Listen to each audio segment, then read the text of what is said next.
Good afternoon and welcome to this edition of GovCon Women. We're happy to have you here. GovCon Women has been a dream of mine for a number of years because I've always thought there was a need for women in GovCon to have a forum to discuss matters that pertain to us and to have a forum where we network in the way that we network. And we can take these valuable connections into the larger world of GovCon as a whole. So welcome. We do these events twice a month. We do one that's pure networking with the hot seat. And then we do an event like the one today where we're hosting Haley Claxton from Koprince Law, who's going to tell us all about the changes to the Women-Owned Small Business Program that are coming up. I believe those are effective in July. So just a little promotion here. We have another event coming up like this. It's also very valuable, concerning the value of relationship banking for your business. We're hosting a proposal management summit on Saturday, June 27th. That is a paid event that's put on by my business, GovCon Academy. And in July, we're going to be talking about the very, I need people, if you guys can mute when you're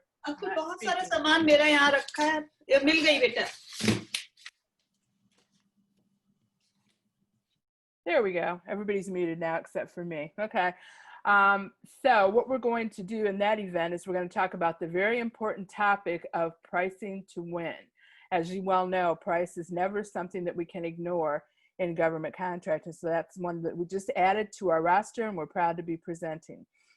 Okay. Now, one other thing I want to ask you before we get to the meat of this, which is Haley's topic, is I need you to tell us about a woman we should feature, or to let me know what topics are of interest to you so that I can be responsive to the needs of the people that participate in these groups. And without further ado, I am going to pull up Haley's slides here. I'm going to close my own, just 1 second here. I'm going to stop the share and get the right slides pulled up. There we go.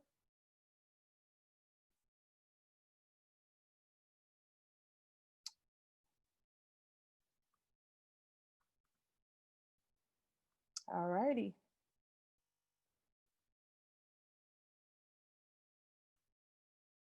I'm going to unmute Haley.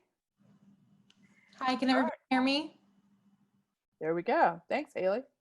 Awesome. I hear you perfectly. Good.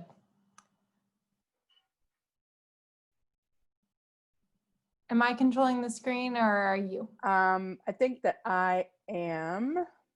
So just tell me when you want me to move forward. Okay. All right, great. Yeah, just leave it there for a second. So okay. To get started, like Carla said, my name is Haley Claxton. I'm an attorney at Koprince Law. We focus exclusively on government contracting, and we're located in Lawrence, Kansas. So if you're familiar with KU basketball, that's where I'm at. So to kind of get started here, are the slides still up? Are they still up? Can you all still see them? There we go. How's that? Are they visible now? Yes. Okay, perfect. So to get started, I'm going to give you a little bit of background about the WOSB program if you're not super familiar with it. I know that some of you probably are. But if you're not, the purpose of the Women-Owned Small Business Program through the SBA is to ensure that women-owned small businesses have an equal opportunity to participate in federal contracting. You can go ahead and go to the next one. So the history of the WOSB program, it's taken quite a while to get where it is today. It started out in 2000 when Congress passed a law authorizing the program. It wasn't until 2010 until the rules implementing the program actually came to fruition. And now 2020, they are making a lot of changes to how you become certified as a WOSB. So as you can tell, it's taken quite a while to get to where we are now. You can go ahead and go to the next one. So some of the benefits of the WOSB, EDWOSB programs: you can get set-aside contracts, you can get sole source contracts in certain circumstances. There are also subcontracting preferences and the potential for additional mentorship opportunities. So it's a really great program to get involved with if you meet the eligibility criteria. To be an eligible WOSB, the big picture requirements: you have to be a small business in your primary industry, and you have to be at least 51% unconditionally and directly owned and controlled by one or more women who are US citizens. If you want that economic disadvantage WOSB status, which is good in certain industries, it's really valuable to have that as well. You also have to meet a number of economic disadvantage criteria. Go ahead and go to the next one.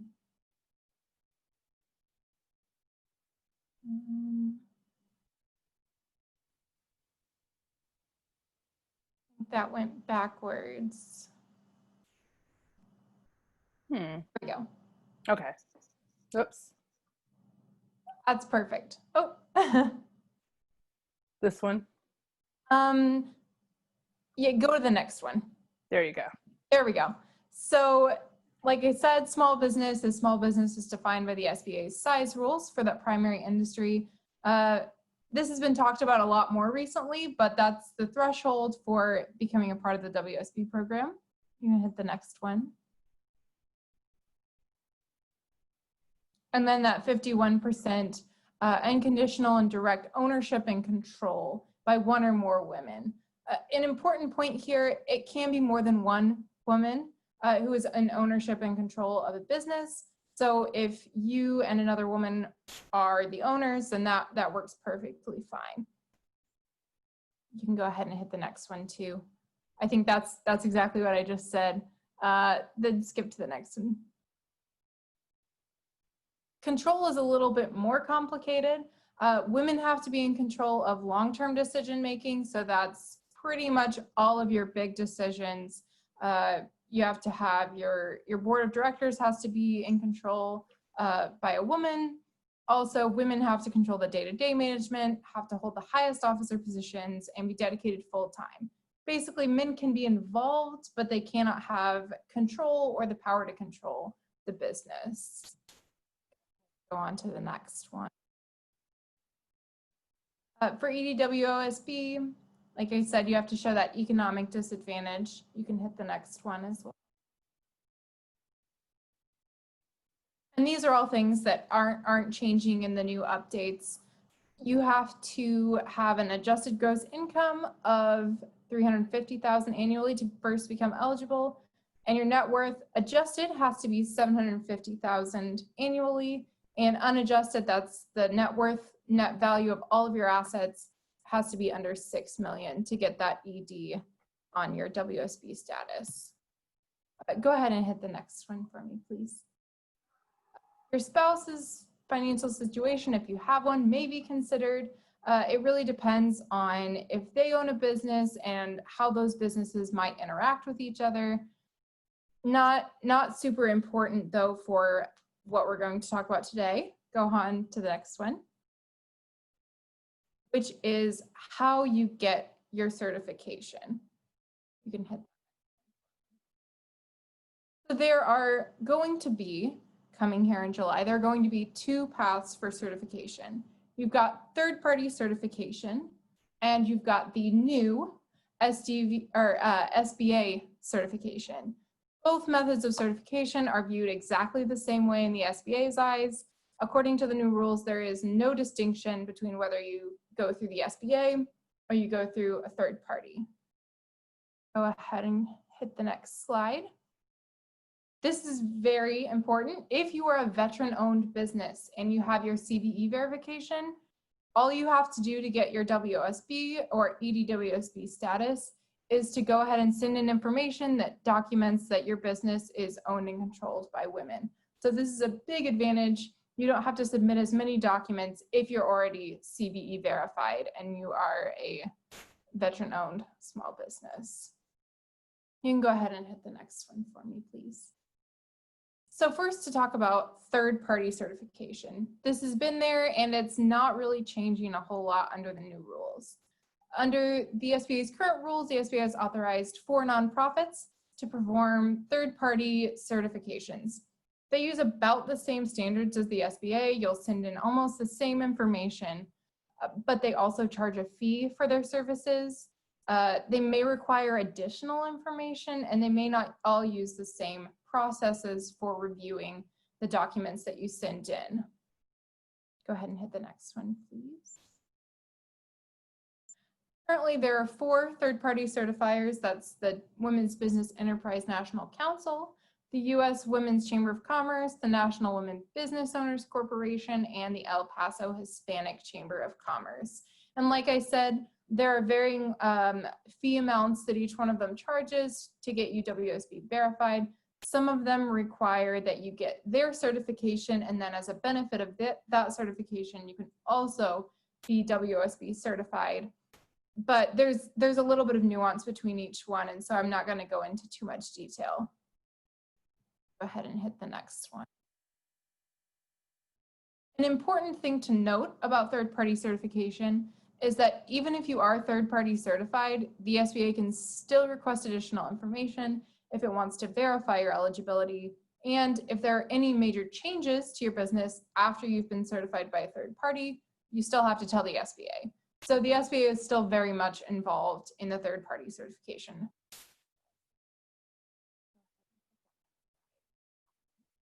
So the new certification process is directly through the SBA. So before July 15th of this year, the SBA is currently using what it calls self-certification.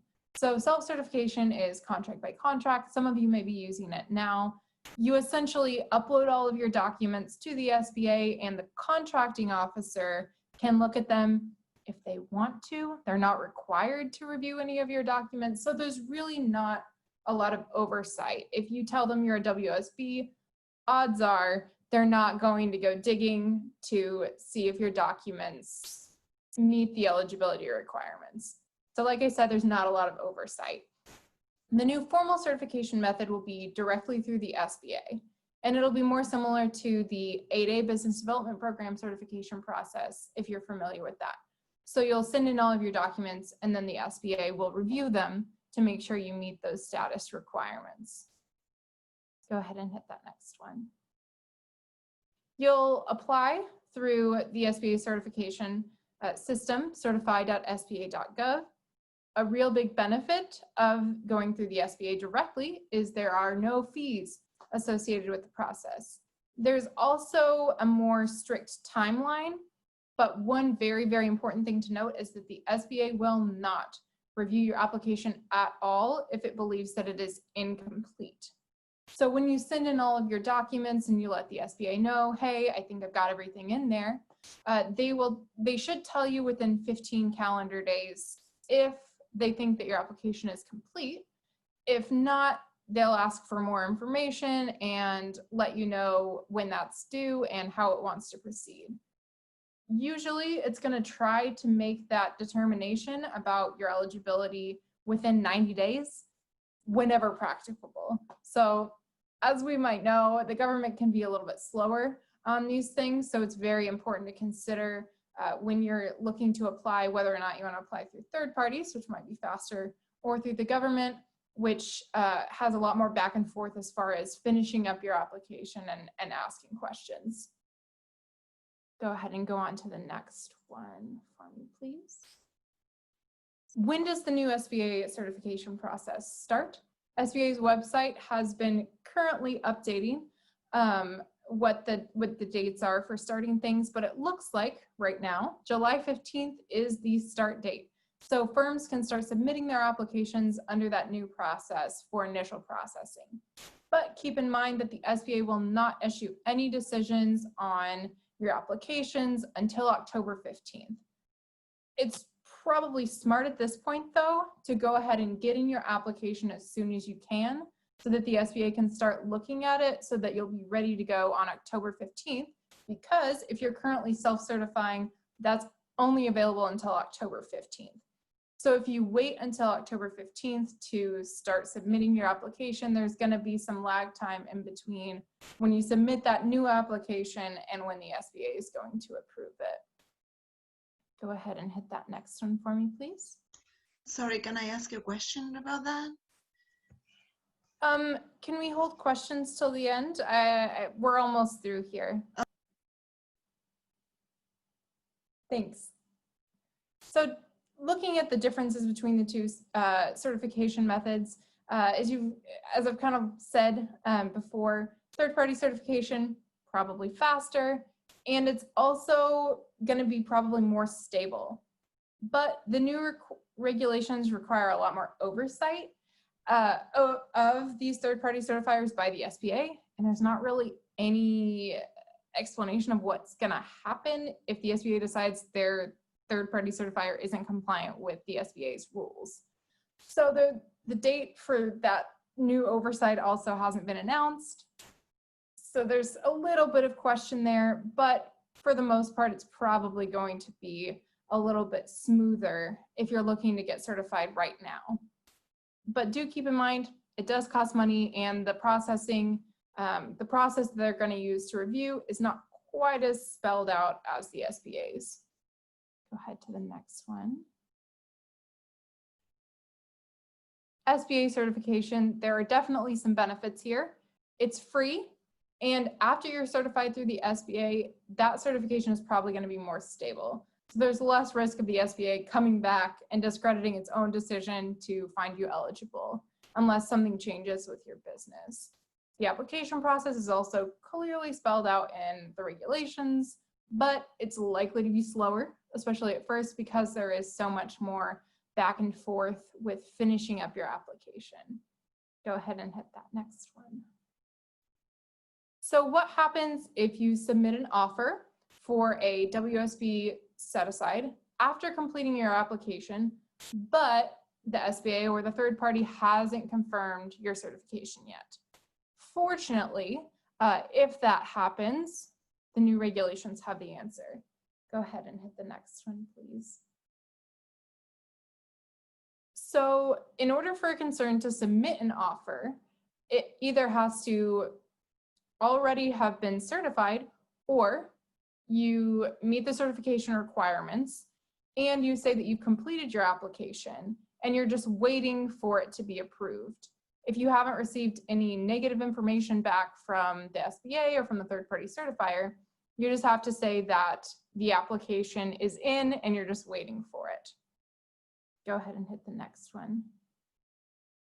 If you're then chosen as the awardee while your status is still pending, your contracting officer has to tell the SBA or the third party, then hopefully the SBA or third party will prioritize your application and get it going so that you can get your certification before you are likely to start on the actual contract itself. If the CO doesn't hear back from the SBA or the third party, they can assume that you are not eligible for the set aside. So that's a little bit of an issue, but fortunately, if you have a good relationship with your CO, you can also ask them to extend that period for the SBA or your third-party certifier to reply. Go ahead and hit the next one for me, please. You can go on to the next one too. Awesome. So to maintain your certification, you have to annually represent to the SBA that you continue to meet all of your eligibility criteria. So if nothing has changed, you essentially just tell the SBA, hey, nothing has changed with my business. We still meet all of the requirements that were necessary to get the certification in the first place. Every 3 years, the new regulations require a full program examination. So this just means they'll go back and make sure that all of your documents are up to date, and they'll actually review again to make sure that you still meet all the requirements.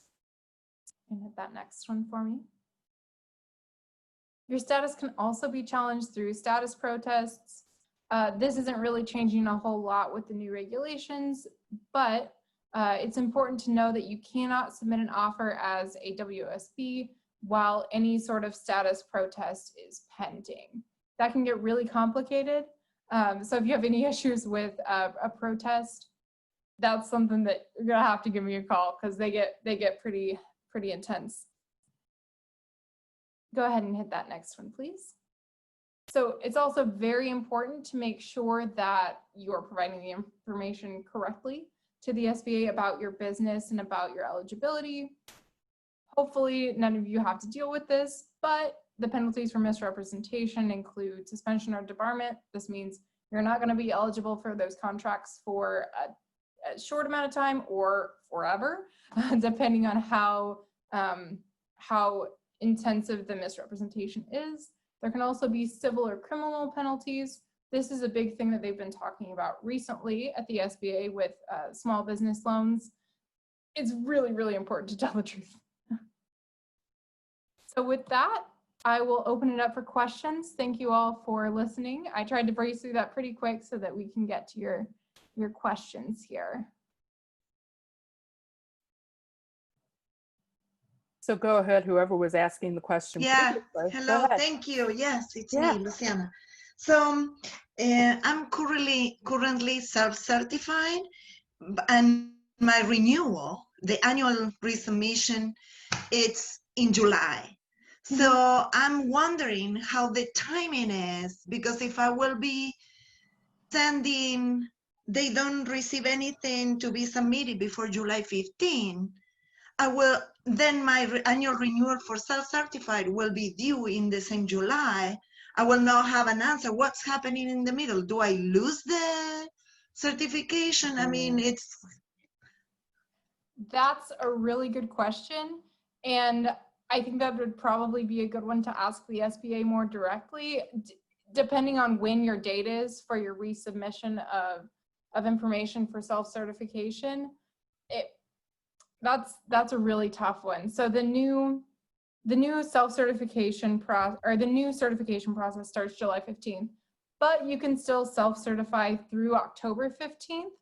So it may be a good idea to go ahead and keep your self-certification going. So recertify using self-certification, and then start prepping your application for the SBA certification, because they're not going to approve any of those SBA certifications until October 15th.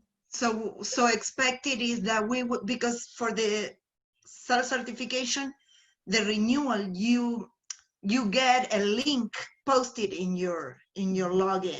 So we expect to still find that, because it should be there, right? Because of what you're saying. It should appear.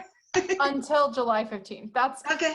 The weird thing. I'm not sure. They've started telling people to download all of the documents they have currently uploaded by July 15th. So I'm not sure what's going to happen to those documents used for self-certification between July 15th and October 15th. Is that your question? I really don't know the answer to that. I'd have to get SBA on the horn for that one. Thank you.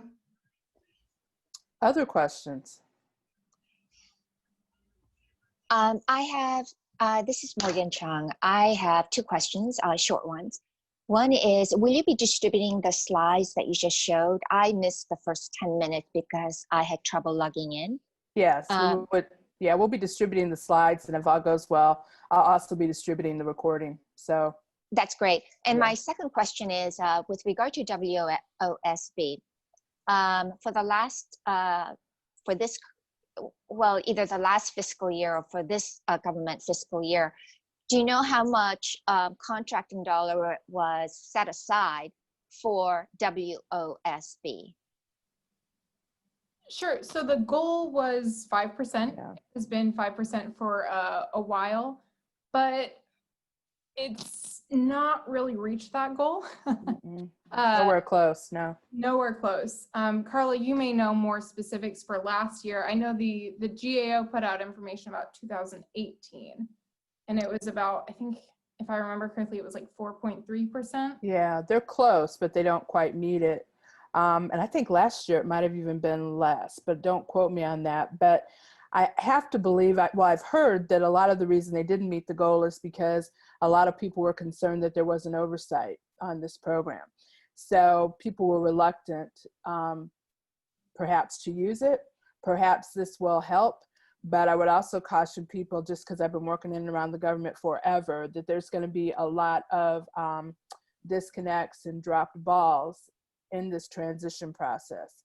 So I think the advice that Haley gave, which is, get your self-certification, because they're going to honor that through October 15th, and you're probably going to have to do 2 things concurrently, perhaps, if this is a program that you're actually getting benefit from. A lot of people don't get benefit from it. It's just one tool. So that's a great question. Thanks, Morgan.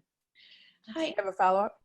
This is Maureen. Hey. Hi, thank you, Carla and Haley. This is very helpful.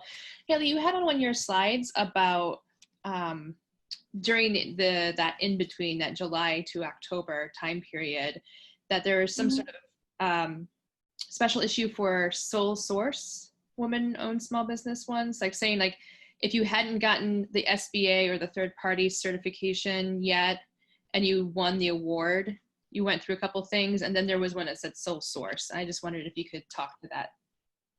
So for sole source, that is the one exception to the scenario I described. There's the slide right there.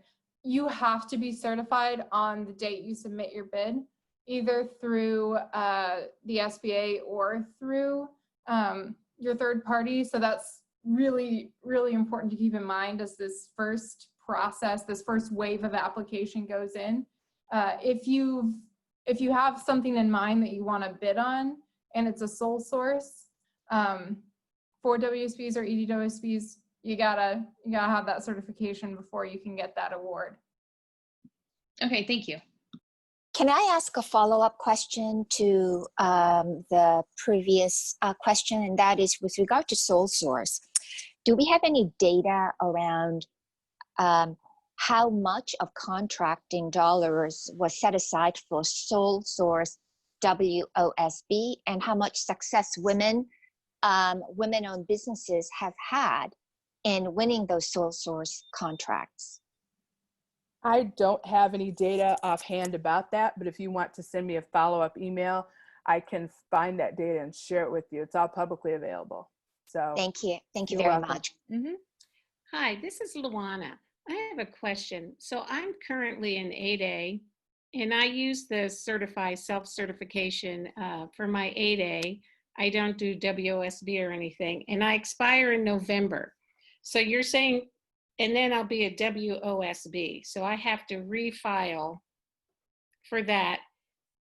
But I know that when I do my 8A annual review, it's always like a year behind. Like I'm filing for 2019 in 2020. So is that what's going to happen? Because in up through November 2020, I'm still 8A. So if I understand your question correctly, you'll be submitting information based on your 2019 financial records. Is that correct? Well, that's what I do for 8A. It's always Yeah. a year behind. Is it going to be the same with the WOSB? Yeah. Mm-hmm. You'll submit pretty much the same information as you would for the 8A program as well. So while you're working on submitting all that information for 8A, might as well keep in mind that you'll want to do that for WSB Okay. as well. Okay. Thank you. Thank you. Thank you very much. Sorry, connected to that question, you mentioned that the veterans have an easy application because they already have. What about the AA program? I agree with, I don't know who was spoke before me, but if we already have all, I also have the 8A certification. So if we already have all that paper, will it be the same way? So in the first version of the rule, yes, but unfortunately, somewhere in the process between their proposed version of the rule and the final version of the rules for the certification changes, they got rid of that. So even if you have all that information for 8A, you're probably going to have to submit it again.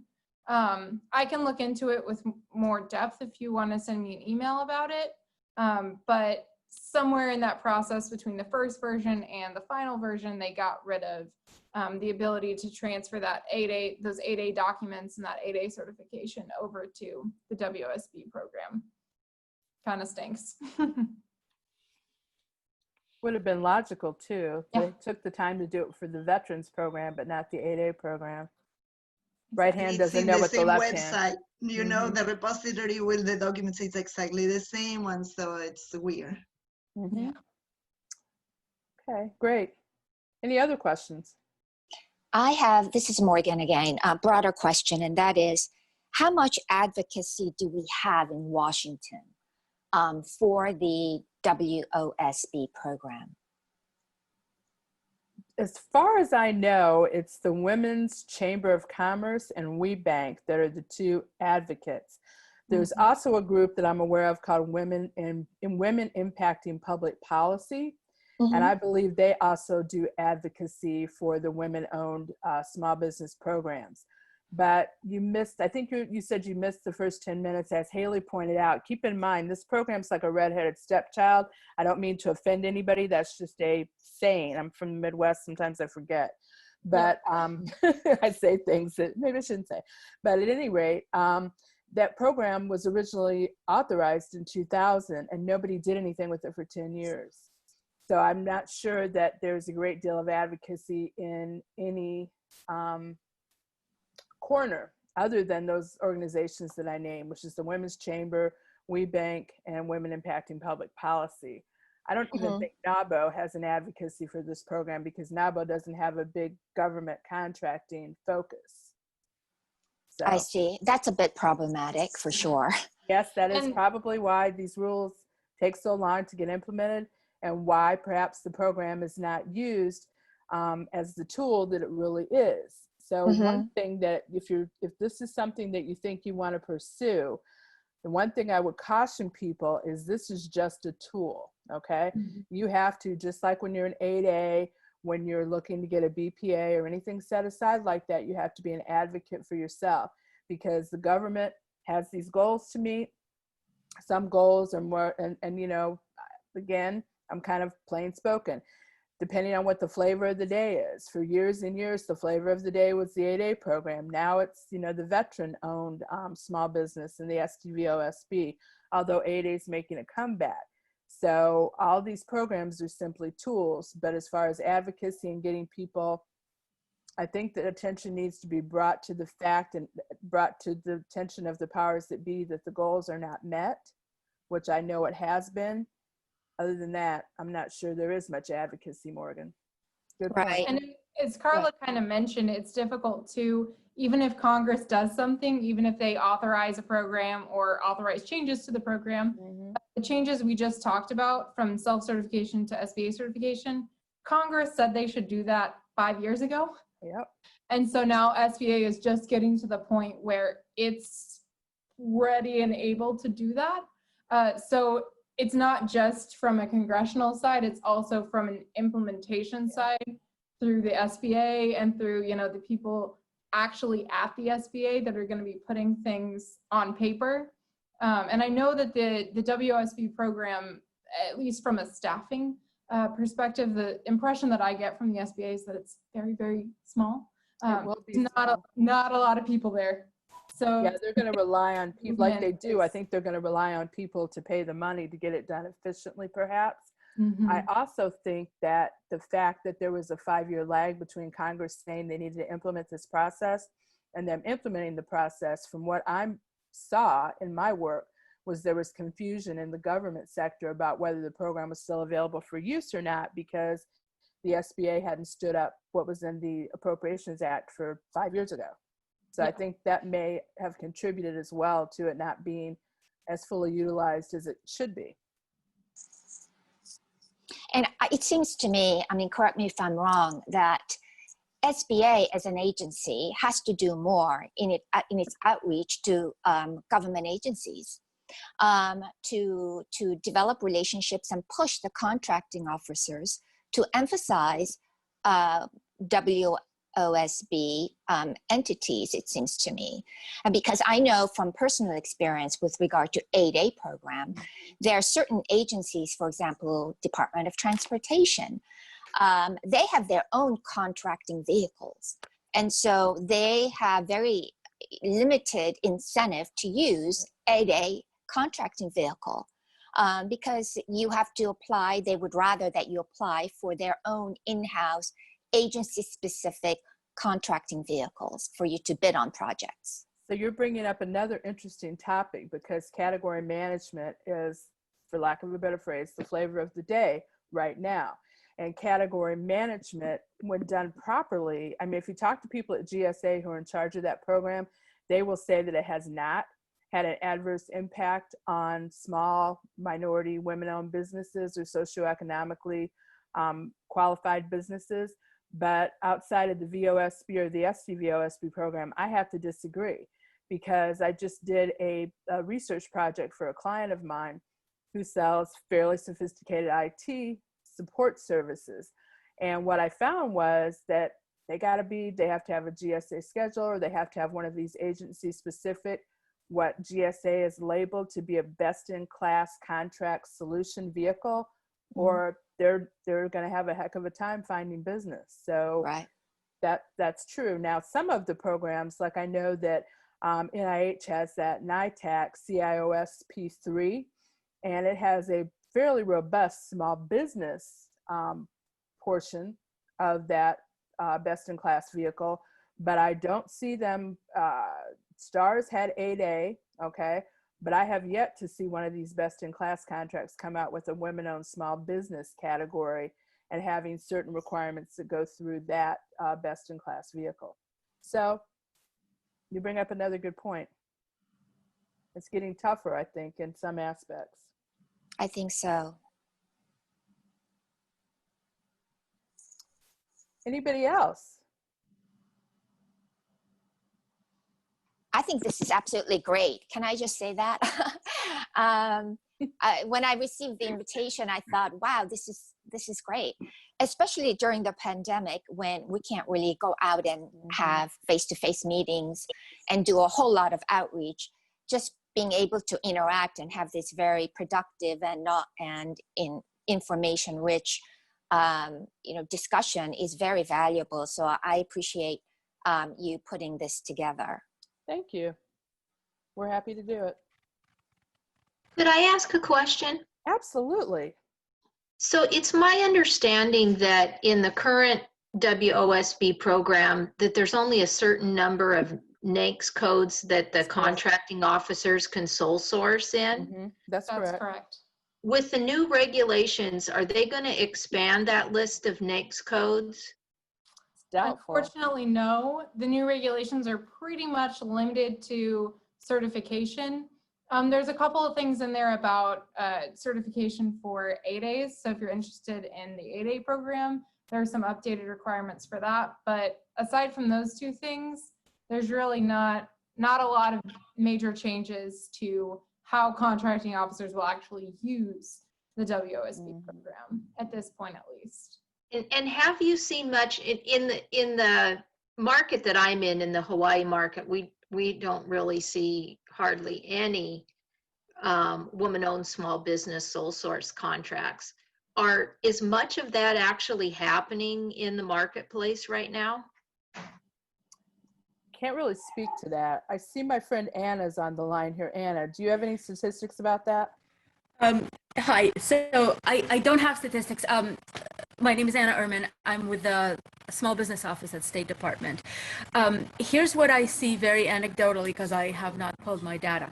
Very few sole sources to anybody but 8A, because not only do we have to substantiate that the potential vendor is eligible and good and do all kinds of J&A work on them, but we also have to prove that we cannot compete it among that socioeconomic category, which is a pretty high bar. And contracting officers would rather have a competition than not, as taxpayers would rather have a competition than not as well. So hopefully if more people are using the WOSB program, there'll be a greater opportunity for more competition. So trust. Absolutely, yeah. Well, one of the things, if I could make a comment, one of the things that we as women-owned businesses have to do, my name is Deirdre Windsor, is we have to work towards partnering with other women, and not even partnering, but just working together to respond to sources sought, requests for information, because that's how you get stuff set aside. I'm not seeing many sole source women-owned anything, but I have seen where things, when you're responding to sources sought and pre-solicitations and RFIs, I've seen stuff get set aside. And so it's just, if you see something, that you really think, hey, this is our niche area. That's right. I would love to get this set aside. Call one of your colleagues, your business colleagues, women owned, and say, hey, listen, here's this source of salt. I need one or two other people to put in for it so they can see that we are viable and we can do this. And then you have a better chance of getting it set aside. I think that people have moved away from responding to these things because they just feel like, hey, I'm putting in all this effort. And I'll be honest, we're a small company. So source of salts or RFIs that require some arduous response, I don't even touch because we don't have the bandwidth. But if it's something small and I'm like, yep, we can do that all day, I'll call 2 or 3 business colleagues and say, hey, this is a source of salt. It's a quick, I mean, it's a pretty short response. Are you interested? And if I can get 1 or 2 others, then I know that I have a better chance of getting that set aside. So I think using that more so because, I'm glad what they're doing with the women-owned program because it needed to be done. There was a lot of fraud in that program. Yeah, there always is. Yeah. There's a lot of fraud in the Small veterans business. program, but with the women-owned, because it was self-certification, it was much harder to prove. So the fact that people you have to put it in writing on a federal document that you are certifying that this is your company and not your husband's company or your spouse's, whatever. That's right. But there was a lot of that going on. So I could see why they weren't setting aside a lot of stuff. I'm hoping that this change to the certification process, because self-certification, anybody can go in and say, I'm a veteran. I'm a whatever, but you can't just go in and say, I'm a minority because you got to go through that arduous process, the 8A process. And so that's harder. So to me, I think this is really good for us as women-owned businesses because some people are going to get left by the side of the road. Those people that are out there cheating, and there are a lot of them out there. Because I've looked up stuff that I didn't win and tracked back to people's Facebook pages to where, look, this person doesn't work. I can tell who's running the company, but they don't do that type of analysis. So now I'm hoping through this process, this change in regulation and certification process will bode well for us as women-owned businesses because we're competing against fewer of those types of companies, and maybe they're taking us more seriously now because they know, because contracting officers know it as well, that there are a lot of people fronting in these women-owned companies. So I'm hoping that once they change the certification process and make it a little tougher for you to just say you're a woman-owned business, then it'll flesh out some of those and get to the real women-owned companies like ours. Deidre, I want to thank you for bringing all those points out because it's really important that everybody understand what you're talking about, the rule of 2, okay? And the rule of 2, I write a little bit about this in one of my ebooks about Farlish, which is where the rules come from. And the rule of 2, if there's not an expectation that they're going to get 2 competing awards from a small business, a women-owned small business, or a veteran-owned small business, then they're not even going to deal with it at all. So sources sought, they're a pain. You feel like that information goes into a black hole because you take the time to put it together. Rarely, if ever, do you ever hear back from anybody in the government, but you bring up a really good point about why it is so important to respond because they are not going to go out looking for you. They don't have the time and they don't feel that that's their job. So sources sought are a great opportunity to get things set aside. They're also a great opportunity to open the door and maybe get a conversation with somebody that you might not have otherwise been able to get. So thank you that's a great point to bring out to this group. And thank you so much for sharing that. I really appreciate it. Absolutely. And just a quick testimony. I won a contract once just responding to a pre-solicitation. That's right. I responded to a pre-solicitation and said, give us a rough order of magnitude. It was a small training contract, probably $10,000. They said, tell us how much you think this will cost. This was a pre-solicitation. Like, yeah, you can, most people don't ever respond to pre-solicitations. Never. And what I got back was an award because they sent me a note back because they said, give us a rough order of magnitude of how much this was cost. I said, this is the amount. They came back. They said, do you confirm that price with these books? Yep. The next email I got from the contracting officer was a contract for that thing. Only 2 people responded. And that's because that again goes back to knowing the rules because that rule is under the threshold where they have to publicize it, right? So it was very easy for them to use FAR Part 13 to give you that award, because they went out and they did their due diligence. They only got 2 offers back, and yours was the best one. So we really have to take advantage of all of our opportunities. They are there, but unless you understand how the government works and how the mind of the contracting officer, it's tough. I got to be honest, it's tough. Right. Totally understand. Yeah, thank you. Thank you, Carla. Anybody else? I'd just like to add in, thank you, Deidre, for highlighting the sources sought responses. From the perspective of the small business office, when we are reviewing procurements and when we're reviewing acquisition strategy, and the contracting officer shows us that they put something out on beta SAM for 30 days and they got 1 response, there's nothing we can do to get that thing set aside. We can't even fight for it because clearly they did what they had to do by FAR Part 10, and small business as an industry or small business as a community did not respond. So that is sufficient market research. Thank you. I'd like to ask a question. I think the lady who was just speaking, are you from the State Department? Yes, I am. Okay, I wanted to ask a quick question. Are all of your opportunities, do all of them require a facility clearance? I would say most of our professional services opportunities would require facilities clearance. For products, not so much, but for IT management consulting, because all our systems are tied together, so it's kind of our security posture to just require it, which I know makes us a difficult agency to deal with. Right. Okay. Do you have any suggestions on how, because that's at the top of my priority list right now is getting a facility clearance, but do you have any suggestions of how, I know you all probably don't sponsor, but do your primes generally sponsor subs? That's actually, as small business advocates, is we do recommend trying to get a prime to sponsor.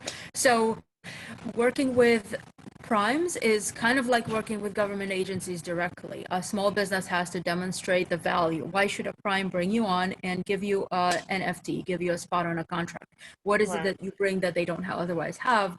Then the sponsorship becomes somewhat easier because the prime has to demonstrate that they need you to provide a particular service on a requirement they're already working on, as opposed to the need to certify a new entity for a new requirement.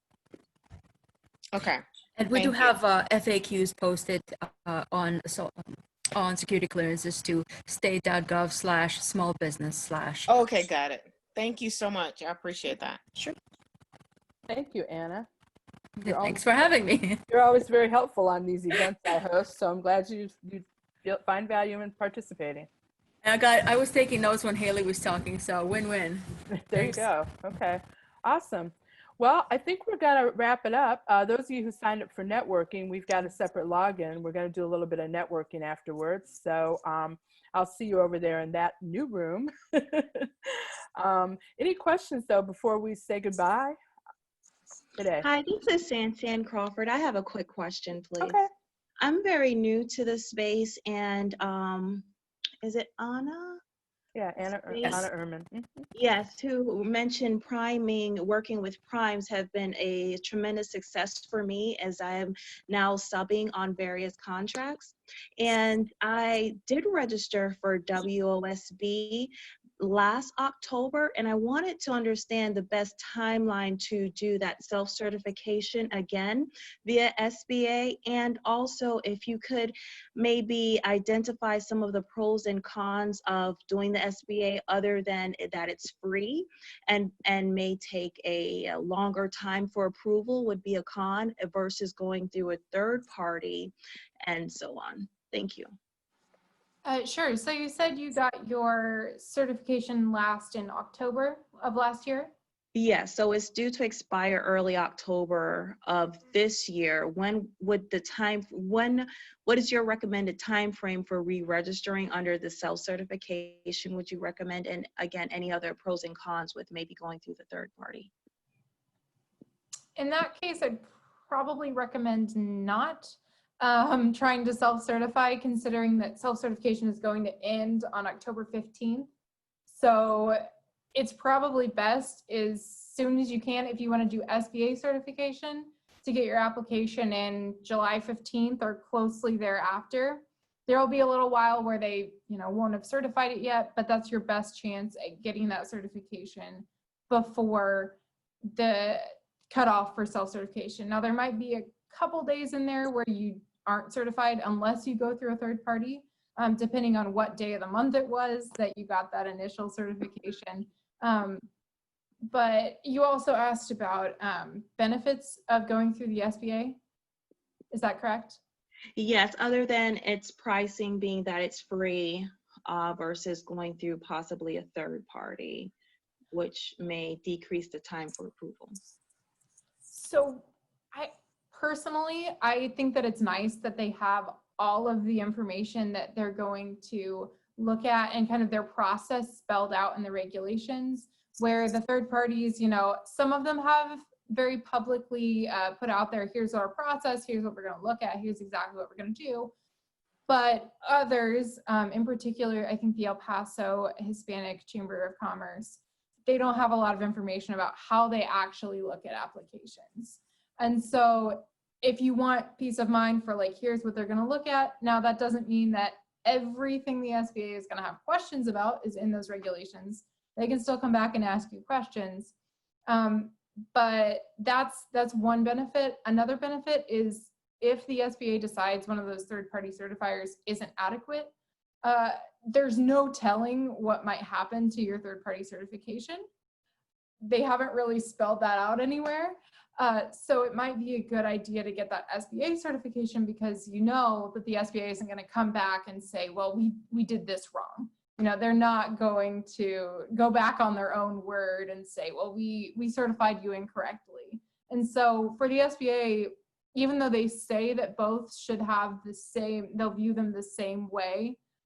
If something happens with that third-party certifier, there's no guaranteeing that that certification will withstand that, if that makes sense. And I actually, about the dates concerning the October 15th, I think that was kind of smart on their part, actually, because not many awards get made in October anyway, right? Because we're always waiting for the new budget. That's been our norm for like the last 10 years. So that's something to keep in mind as well. Can't guarantee that no awards are made after October 1, but history tells us very few actually get processed right away after the new fiscal year. So that's something I think I might consider factoring in as well, perhaps. Again, that's a personal decision, though. I think if you get a certification through a third party, that since it's free, you should still go through SBA. I think if you're doing business with the government, it's good to be certified through SBA. I know they say that it doesn't make a difference, but for me, I've always been third party certified as well as the self certification. But it's easier once you get if you're third party certified and you submit to SBA for your WOSB or EDWOSB.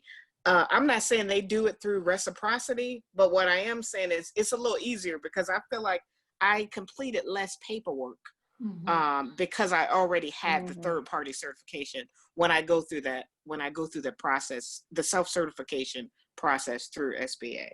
It's easier because I've had the third party certification. But I think for me, because I do business with the government, I'm always gonna, whatever they offer at SBA, I'm always gonna have that because I think it holds more weight. Obviously, if you're doing business with JP Morgan Chase, you want the WBE or the well, they do WBE versus the WOSB, but you want that outside certification because they recognize those organizations like WeBank and WPEO and those organizations like that. They do, you're correct. Okay. Well, thank you. Go ahead. One note, this is Anna, one note about the third-party certifications. At some point, I know that WPEO did not register or did not certify for EDWOSB, just WOSB. So make sure that whoever you're certifying with, they can actually get you the status that you need. Good point. Great point. Thank you. Yeah. All right. Thank you so much. One last question. I'm sorry, Carla. By chance, is there a list of good vendors or qualifying third-party companies that you would recommend? For certification, There are currently Yes. the 4, I think they're on one of the slides here. It's on the slide, yeah. Yeah, it's Yeah, on the side. that'll certify you and that are approved currently by the SBA. Yeah. Thank But- you. I was late. Sorry. That's okay, no worries. All right. Well, I hope to see you guys at our next event. We'll be putting out word about our next networking lunch soon, and we have our next informational share for GovCon Women that's scheduled for the end of June, and that's about the value of having a relationship with your bank for your business. I think a lot of people that just went through this PPE process found out that, yeah, I maybe need to have a relationship with the banker.